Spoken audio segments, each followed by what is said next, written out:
नमस्कार, जय हिंद साथियों। कैसे हैं आप सभी?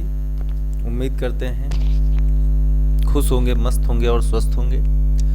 चलिए, तो जैसा आप सभी को विदित है कि आने वाले समय में आपका आरओ एआरओ का एग्ज़ाम लगा हुआ है। पीसीएस के लिए भी प्रीलिम्स 2024 के लिए बस नोटिफिकेशन आने ही वाला है। तो देखो, आगे एग्ज़ाम्स कई सारे लगे हैं और इन एग्ज़ाम्स में जो है जीएस का रोल बहुत इंपॉर्टेंट है। तो जीएस की प्रैक्टिस आपकी स्टार्ट हो चुकी है। तो यहाँ पे आपको टॉपिक वाइज करवाए जा रहे हैं। जो क्वेश्चन पेपर में बने हैं अभी तक, वो सारे क्वेश्चन लेकर करवाए जा रहे हैं, जिन जिन टॉपिक से जो क्वेश्चन इंपॉर्टेंट है। तो आप लोग इस वीडियो को ज़्यादा से ज़्यादा शेयर करिएगा और लाइक तो जरूर कर दीजिएगा, ठीक है। चलिए शुरू करते हैं आज का सेशन बेटा। तो भारतीय संविधान में राज्य के नीति निर्देशक तत्व ग्रहण किए गए हैं कहाँ से? जल्दी से कमेंट करिए सभी बच्चे, जल्दी से बताओ कहाँ से। तो देखो, इंडिया में जो है वो आयरलैंड से लिए गए हैं। इंडिया में कहाँ से? ये देखो, आयरलैंड की पार्लियामेंट है। ये क्या है? आयरलैंड की पार्लियामेंट है आपके सामने।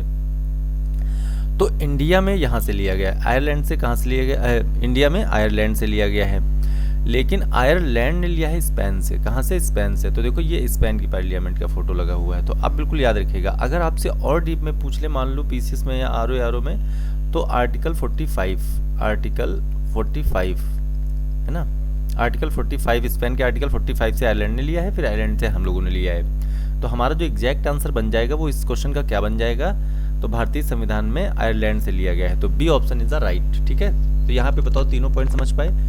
आयरलैंड से कहाँ से लिया? आयरलैंड से लिया गया है भारत में। आयरलैंड ने कहाँ से लिया था? तो स्पेन के आर्टिकल 45 से। अगले क्वेश्चन पे आओ। अब बताओ जल्दी से, फटाफट। देखो, जिन बच्चों ने तैयारी कर रखी है वो फटाफट इन क्वेश्चंस का जवाब करें, क्योंकि जवाब देना बहुत इंपॉर्टेंट है। पहले आप जवाब करिए, क्योंकि तैयारी पेपर आपको देना है। राज्य के नीति निर्देशक तत्वों का उल्लेख भारतीय संविधान के किस भाग में है? तो अब देखो, राज्य निर्देशक तत्वों का जो उल्लेख है वो भारतीय संविधान के किस भाग में है? तो देखो, भाग 4 में है। किस भाग में है? भाग 4 में है, ठीक है। तो अब यहाँ पे देखो, भाग 2 में क्या है? जल्दी से बताओ सब लोग। भाग 2 में क्या है? नागरिकता है। भाग 2 में हम लोग क्या है? नागरिकता। भाग 2 में नागरिकता है। अगर भाग 3 में कहा जाए क्या है, तो आप बताओ क्या है? मूल अधिकार है। क्या है? मूल अधिकार, ठीक है। मूल अधिकार है किसमें? भाग 3 में। भाग 4 में आपका नीति निर्देशक तत्व है। भाग 5 में क्या है? संघ है, ठीक है। चलिए, तो यहाँ तक की बात बताओ, समझ पाए? तो यहाँ पे जो करेक्ट आंसर बन जाएगा हम लोगों को, क्या बन जाएगा? भाग 4 में। तो नीति निर्देशक तत्वों का उल्लेख किस भाग में किया गया है? भाग 4 में किया गया है। चलिए आगे बढ़ते हैं।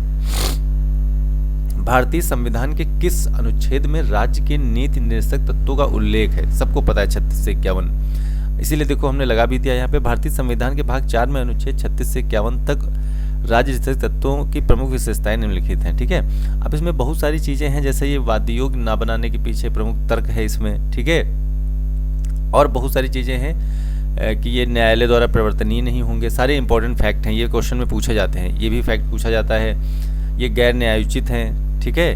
न्यायालय में शरण नहीं ली जा सकती है। तो ये बहुत इंपॉर्टेंट चीजें हैं, लेकिन उससे भी इंपॉर्टेंट ये है, लोकतांत्रिक राज्य के व्यापक आर्थिक, सामाजिक, राजनीतिक निर्देशन प्रदान किए गए हैं, ठीक है, इसके द्वारा। मतलब न्याय, स्वतंत्रता, समानता, बंधुता की प्राप्ति तथा उनका विकास संभव हो, इसलिए नीति निर्देशक तत्वों को डाला गया है। तो ये बहुत इंपॉर्टेंट फैक्ट हैं जो मैं अंडरलाइन कर रहा हूँ, जिनसे क्वेश्चन पेपर में पूछे जाते हैं क्वेश्चन। चलिए, तो यहाँ पे भारतीय संविधान के किस अनुच्छेद में राज्य के नीति निर्देशक तत्वों का उल्लेख है? तो बच्चे वो कौन सा हो जाएगा? 36 से 51, मतलब c option is a right. संविधान का वह कौन सा भाग है जो निम्न संविधान के निर्माताओं के मस्तिष्क और उद्देश्यों को प्रतिबिंबित करता है? अभी अभी देखो, आपने देखा कि वो सिर्फ और सिर्फ कौन है? राज्य के नीति निर्देशक तत्व, क्योंकि इसके कुछ अलग उद्देश्य थे। एक कल्याणकारी राज्य को बनाना इसका जो अहम उद्देश्य था, है ना। आर्थिक और सामाजिक विकास करना इसका अहम उद्देश्य था, ठीक है। तो ये हो गया आपका सी वाला ऑप्शन। राज्य के नीति निर्देशक तत्वों में निम्नलिखित में से किन किन प्रकार के सिद्धांत अंतर्निहित हैं? अभी अभी देखो, हम लोगों ने खूब अच्छे से चर्चा की है ना। आर्थिक सिद्धांत, सामाजिक सिद्धांत, प्रशासनिक सिद्धांत, उपर्युक्त सभी अभी अभी हम लोगों ने देखो चर्चा की थी। देखो इधर कहाँ पे दिया गया है? तो ये न्याय, स्वतंत्रता, समानता, बंधुता, प्राप्ति और उनका विकास। तो हर तरीके का न्याय, मतलब न्याय का, समानता का, स्वतंत्रता का, बंधुत्व, है ना, ये सारी चीजें इसमें दी गई हैं। तो यहाँ पे बताओ हमारा एग्जैक्ट आंसर क्या हो जाएगा कि भाई आर्थिक सहायता, सामाजिक सिद्धांत, प्रशासनिक सिद्धांत, उपर्युक्त सभी। तो यहाँ पे D option is a right. ठीक है, उद्देश्य में आ जाता है। अब बताओ, भारतीय संविधान में राज्य के नीति निर्देशक सिद्धांतों को शामिल करने के पीछे मुख्य उद्देश्य क्या था? मुख्य उद्देश्य क्या था? तो एक ही उद्देश्य था कि राज्य को कल्याणकारी बनाया जाए। मतलब राज्य को कल्याणकारी बनाने के पीछे क्या मतलब महत्व है, आप ऐसा कह सकते हो। मतलब राज्य या सरकार को क्या करना चाहिए, है ना, जनता को किस प्रकार की सुविधाएं देनी चाहिए कि हाँ, सुविधाएं देने का प्रावधान हो। ऐसा मतलब किसी के पास ये नहीं कि आप किसी एक के पास सारे सब कुछ है और दूसरे के पास नहीं है ना। तो ये सब नहीं होना चाहिए। एक कल्याणकारी राज्य तभी बनेगा जब हर तरीके की चीज़ें हर लोगों के पास होंगी। ठीक है, चाहे वो संसाधन से रिलेटेड हो, चाहे वो आर्थिक सहायता हो। ऐसा नहीं कि गरीब तबके के लोग सिर्फ गरीब रह गए, है ना, इस तरीके कुछ नहीं। तो वो एक कल्याणकारी राज्य बनाना किसमें है? नीति निर्देशक तत्वों का मुख्य उद्देश्य है राज्य को कल्याणकारी बनाना। ठीक है भाई, यहाँ तक की बात समझ में आ गई सबको? चलिए, संविधान में राज्य के नीति निर्देशक तत्वों को शामिल करने के पीछे क्या उद्देश्य है? उद्देश्य क्या है बताओ? राजनीतिक लोकतंत्र की स्थापना करना, सामाजिक लोकतंत्र की स्थापना करना, सामाजिक आर्थिक लोकतंत्र की स्थापना करना। ये ऑप्शन राइट है। बात समझ पा रहे हो? मतलब सिर्फ राजनीतिक नहीं, क्या सिर्फ राजनीति ही चलेगी राज्य में? नहीं। क्या सामाजिकता ही सिर्फ नहीं, सामाजिकता के साथ साथ आर्थिक लोकतंत्र की स्थापना करना। बात समझ पाई? ये इंपॉर्टेंट था। ठीक है, ये इंपॉर्टेंट था। तो चलिए आगे बढ़ते हैं। निम्न में से किसने नीति निर्देशक सिद्धांतों को बैंक की सुविधानुसार दे उत्तर दिनांकित चेक कहा? तो वो थे आपके केटी शाह। कौन थे बच्चे? केटी शाह। क्यों थे? देखो क्या बोला गया है यहाँ पे।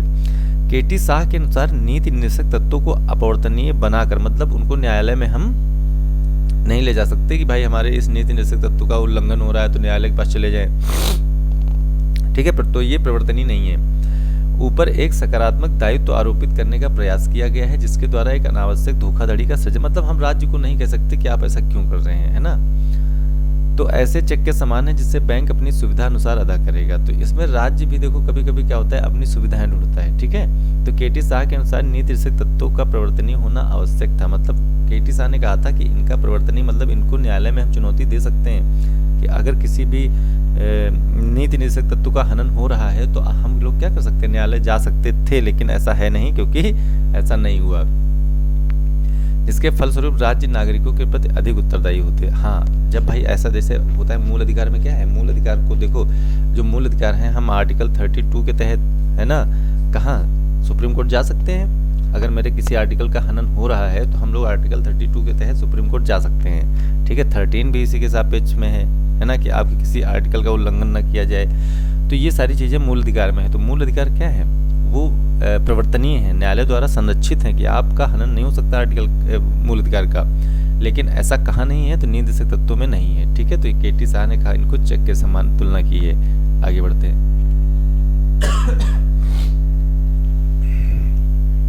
किस संविधान संशोधन अधिनियम ने राज्य के नीति निर्देशक तत्वों को मौलिक अधिकारों की अपेक्षा अधिक प्रभावशाली बनाया?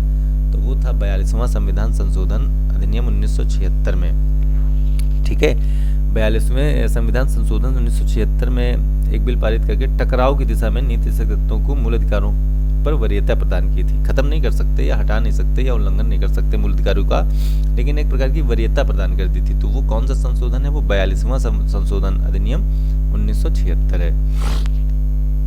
ठीक है बच्चे, यहाँ तक की बताओ, यहाँ तक कोई दिक्कत तो नहीं? आगे बढ़ते हैं। भारतीय संविधान का कौन सा अंग समाजवादी व्यवस्था स्थापित करने की प्रेरणा देता है? समाजवादी व्यवस्था, वाह भाई क्या बात की। समाजवादी व्यवस्था स्थापित करने की प्रेरणा कौन देता है? मूल अधिकार नहीं, मूल कर्तव्य नहीं, नीति निर्देशक तत्व कौन देता है? नीति, आर्थिक, सामाजिक न्याय वाली। ठीक है, संविधान के कल्याणकारी राज्य का आदेश दिया जाता है किसमें? देखो सारे प्रश्न आपके होते चले जाएंगे। नीति निर्देशक तत्व का उद्देश्य क्या है? इसका उद्देश्य ही सर यही था, क्या कि कल्याणकारी राज्य की स्थापना, कल्याणकारी राज्य की स्थापना, राज्य की स्थापना, इसका यही एक मुख्य उद्देश्य था, स्थापना। चलिए, नीति निर्देशक सिद्धांत वाद योग्य हैं। देखो कितना प्यारा सा प्रश्न है ना। अभी अभी हम लोगों ने पीछे डिस्कस किया है एक एक बात इस पे। तो क्या राज्य निर्देशक सिद्धांत वाद योग्य हैं? वाद योग्य नहीं है। मौलिक अधिकार उपरोक्त में से कोई नहीं, तो वाद योग्य नहीं है। नीति निर्देशक सिद्धांतों को हम न्यायालय में चुनौती नहीं दे सकते हैं। किस आर्टिकल के तहत नहीं दे सकते हैं बताओ? अगर ये क्वेश्चन पूछ लिया जाए कि किस आर्टिकल के तहत हम नीति निर्देशक तत्वों को वाद योग्य नहीं कह सकते, मतलब किस आर्टिकल में दिया गया है? जल्दी से कमेंट करिए सभी बच्चे, मैं कमेंट देख पा रहा हूँ, जितने बच्चे भी कमेंट कर रहे हैं बहुत अच्छा है। आर्टिकल 37, आर्टिकल 37 देखो 36 में तो बताया गया है कि उसकी परिभाषा दी गई है कि राज्य की परिभाषा है क्या, आखिर ये नीति सिद्धांत कैसे काम करेंगे। लेकिन 37 में क्या बताया गया है कि इनको हम भैया चुनौती न्यायालय में नहीं दे सकते हैं। बताओ गॉट इट? समझ पाए कि नहीं समझ पाए पूरी तरीके से? तो इनको हम न्यायालय में चुनौती नहीं दे सकते हैं। ठीक है, चलो आगे बढ़ा जाए, आगे बढ़ते हैं। नीति निर्देशक तत्वों का क्रियान्वयन निम्नलिखित में से किस पर निर्भर करता है? अरे जाहिर सी बात है, सरकार के पास उपलब्ध संसाधनों पर। जब सरकार के पास संसाधन ही नहीं होंगे तो भैया आप बताओ, जब सरकार ही सशक्त विपक्ष नहीं, यही नहीं, इनसे राष्ट्रपति जी से कोई मतलब ही नहीं है। आप खुद ही सोचो, अपनी सोच को डेवलप करो। सरकार के पास अगर संसाधन नहीं होंगे, अगर फंड नहीं होगा, तो ये राज्य का कल्याण कैसे करेंगे? मान लो योगी आदित्यनाथ जी अगर चाहें कि हम सभी को 5-5 हज़ार रुपये अकाउंट में डाल दें, तो क्या कर पाएंगे? हाँ कर पाएंगे, जब उनके पास उतना होगा। तो ये सिर्फ और सिर्फ सरकार के पास उपलब्ध संसाधनों पर निर्भर करता है कि वो राज्य का कल्याण किस प्रकार करेंगे। ठीक है, चलो। मूल अधिकार और राज्य के नीति निर्देशक तत्वों में क्या अंतर है? मूल अधिकार और राज्य के नीति निर्देशक तत्वों में क्या अंतर है? बहुत सिंपल सा अंतर है। देखो बताओ जल्दी से कौन सा है, देखते कौन ऑप्शन करेगा। तीनों और चारों ऑप्शन, 3 पढ़ लो, डी वाला तो नहीं होगा, खैर तीनों पढ़ लो। तो आप समझो यहाँ पे देखो, राज्य के नीति निर्देशक तत्व वाद योग्य हैं? नहीं है सर। मूल अधिकार वाद योग्य हैं? बिल्कुल हैं। अगर मूल अधिकार का हनन होता है तो आप आर्टिकल 32 के तहत जा सकते हैं सुप्रीम कोर्ट, हाई कोर्ट। जबकि राज्य के निर्देशक तत्व तो नहीं है। बिल्कुल सही बात है। तो कौन सा option? C option is right. मतलब ये वाद योग्य हैं मूल अधिकार, लेकिन ये नहीं है। ठीक है, अभी 10 बार कम से कम चर्चा कर चुके हम लोग। बहुत बढ़िया प्रश्न पेपर में आया हुआ है। मौलिक अधिकार एवं राज्य के नीति निर्देशक तत्वों के विषय में कौन सा कथन सही है? बहुत इंपॉर्टेंट। अब देखो, अब ये हमने इसलिए लगा दिया ताकि आप इस बात को समझ पाए, थोड़ा सा अच्छा लगे आपको। तो इसमें जो करेक्ट ऑप्शन बन जाएगा वे एक दूसरे के पूरक हैं। वो क्या है? एक दूसरे के पूरक है। देखो साफ साफ लिखा है, मौलिक अधिकार व्यक्तिगत हितों पर बल देते हैं, अतः दोनों पूरक होकर व्यक्ति और समाज में संतुलन स्थापित करते हैं। तो ये दोनों क्या हैं? ये दोनों पूरक हैं एक दूसरे के। मौलिक अधिकार, भाई मौलिक अधिकार व्यक्तिगत हितों पर बल देते हैं, लेकिन व्यक्तिगत हित तो तभी जब समाज सही होता, कहते हैं ना लड़का कब सही होगा? जब उसकी सामाजिक स्तर में बढ़ावा, मतलब सामाजिक स्तर उसका सही होगा। आप देखते होंगे कि अगर एक लड़का 13 साल का है, 14 साल का है, और वो मान लो चला जाए और कहीं जेल में किसी अपराध के चक्कर चलते चला जाए अगर जेल में, तो उसका जो सर्कुलर रहता है तो वो थोड़ा सा कह सकते हैं गुंडे मवाली इस टाइप के लोग रहते हैं वहाँ पे जेल के अंदर। तो वहाँ पे उसका जो स्तर होता है, सामाजिकता स्तर, वो नहीं बना पाता है, फिर वो उसी के अकॉर्डिंग काम करने लगता है। इसीलिए देखो ये क्या करते हैं, समाज में संतुलन स्थापित करते हैं। ठीक है, तो आप बताओ ये एक दूसरे के क्या है? पूरक है। जैसा समाज वैसे इंसान बन जाता है। अगला देखो, एक कल्याणकारी राज्य के नीति राज्य के निर्देश आदर्श वर्णित हैं। तो आदर्श और नीति, हाँ, राज्य के निर्देश और आदर्श किस में वर्णित हैं? तो राज्य की प्रस्तावना संविधान की 7वीं मौलिक अधिकारों में राज्य के नीति तत्व। A option is right. A option is right. नीति निर्देशक तत्वों को क्रियान्वित करने के लिए क्या मूल अधिकारों का हनन हो? बड़ा ही कंफ्यूजिंग क्वेश्चन है, बड़ा ही कंफ्यूजिंग क्वेश्चन है। क्या हनन हो सकता है? तो देखो कह रहा हाँ, कुछ का नहीं, विवादग्रस्त। तो समझ लो इसका जो एग्जैक्ट ऑप्शन बनेगा वो विवादग्रस्त बन जाएगा। क्यों बन जाएगा? रीजन समझो। देखो आर्टिकल 42वें संविधान संशोधन 1976 द्वारा टकराव की दशा में, देखो जो आपका संशोधन हुआ था 42वें, है ना, CAA में, कमिटमेंट अधिनियम, ठीक है। तो इसमें कहा गया था कि अगर टकराव की दशा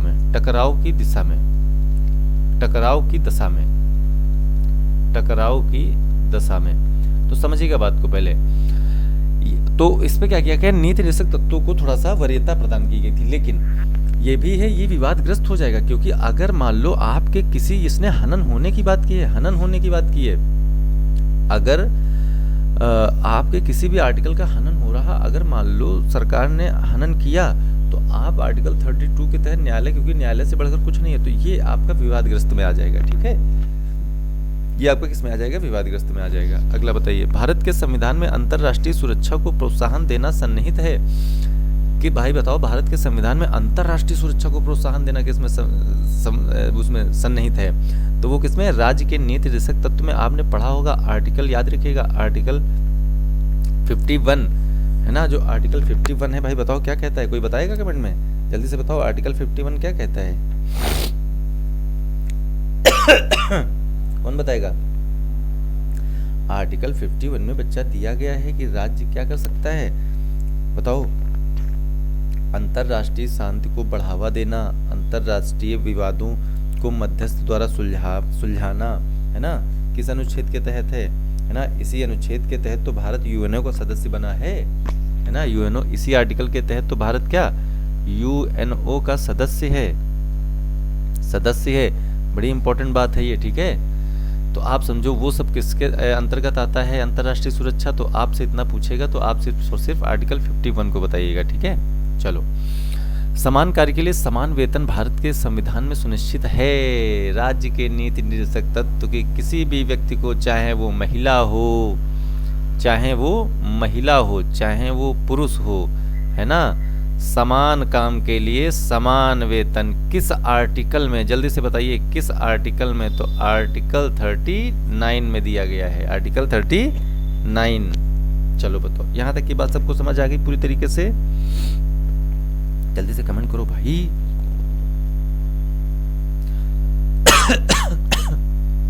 आगे आओ। भारतीय संविधान के निम्नलिखित भागों में से किस भाग में न्यायपालिका तथा कार्यपालिका का पृथक का प्रावधान है।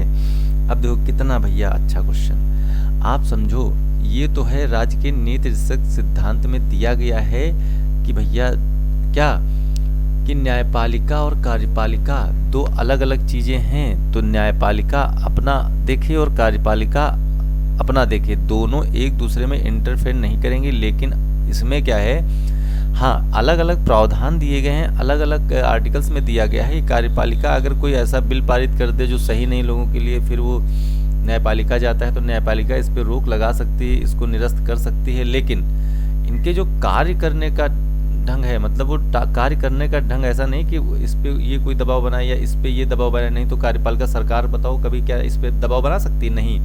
तो आर्टिकल 50 कहता है, आर्टिकल 50 में दिया गया है इनके अलगाव का, कि आप कभी भी, सरकार कभी भी न्यायपालिका पे जोर दबाव नहीं डाल सकती। उसके कार्य करने का पूरा प्रोसेस अलग है और कार्यपालिका का अलग है। ठीक है, तो आर्टिकल कौन सा 50 हो जाएगा। भारतीय संविधान में राज्य के नीति निर्देशक सिद्धांत को किस मुख्य कारण से सम्मिलित किया गया था। बहुत बढ़िया, कल्याणकारी राज्य के लिए, कि कल्याणकारी राज्य हो। ठीक है, राज्य लोगों के हितों का संरक्षण करे। मूलभूत संविधान में कौन से भाग में राज्य लोक कल्याण की संकल्पना सम्मिलित की गई थी, जल्दी बताओ। मूलभूत संविधान में कौन से भाग में, तो भाग 4 में। किसमें, भाग 4 में। राज्य के नीति निर्देशक तत्व में कितनी बार आपने पढ़ लिया। संविधान का कौन सा अंश भारत के नागरिकों को आर्थिक न्याय प्रदान करने का संकेत करता है, तो राज्य के नीति निर्देशक तत्व आर्थिक। ठीक है, चलिए, क्या था, संविधान का कौन सा अंश भारत के नागरिकों को आर्थिक न्याय प्रदान करने का संकेत करता है, आर्थिक न्याय की बात करता है। ठीक है, तो वो हो जाएगा, निम्नलिखित में से कौन सा राज्य नीति का नीति निर्देशक सिद्धांत नहीं है। अच्छा, कौन नहीं है, तो देखो अंतरराष्ट्रीय शांति को प्रोत्साहन, अभी अभी आपने कह लिया क्या, आर्टिकल 51। ठीक है, तो और ये भी है गौवध निषेध, आपको पता है वो भी है। बताओ भाई, गौवध निषेध है कि नहीं है।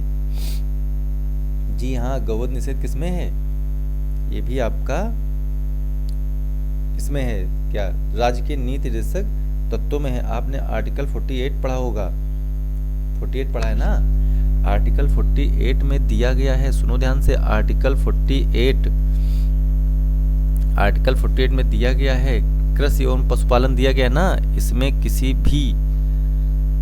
भी नहीं, मतलब दुधारू पशु की, दूध देने वाले पशु की हत्या, ऐसा पशु जो दूध देता हो, मतलब दूध ऐसा नहीं कि प्रेजेंट टाइम में दूध दे ही रहा हो, मतलब दुधारू पशु हो तो उसका हत्या आप नहीं कर सकते हैं, उसकी हत्या आप नहीं कर सकते हैं। तो ये उनको संरक्षण मिला है किसमें, आर्टिकल 48 में। ये देखो निजी संपत्ति का अधिकार आंसर हो जाएगा, क्यों, क्योंकि देखो पहले ये आर्टिकल 31 में था, आर्टिकल 31 में था संपत्ति का अधिकार लेकिन सरकार ने क्या किया कि इसको यहाँ से हटा के 300A में डाल दिया, 300 का में, तो ये हो जाएगा तुम्हारा एग्जैक्ट आंसर। राज्य के नीति निर्देशक तत्व नहीं है, तो ये क्वेश्चन आपका होमवर्क है आज का। सभी बच्चों से अनुरोध है कि इस क्वेश्चन का आंसर कमेंट बॉक्स में जरूर करें, क्लास के बाद में कमेंट बॉक्स में जरूर करें। इस क्वेश्चन का आंसर बहुत प्यारा क्वेश्चन है, थोड़ा सा आपने के वैज्ञानिक स्तर को बढ़ावा देगा, ठीक है। तो ये वाला क्वेश्चन आपका होमवर्क है। तो चलिए दोस्त, आज की क्लास यहीं तक थी। अब आप लोग देखो ऐसे ही आपकी निरंतर तैयारी बनती जाएगी, छोटे छोटे वीडियोस से 25-25, 30-30 क्वेश्चन से, और आप पेपर में अच्छा कर पाएंगे, ठीक है।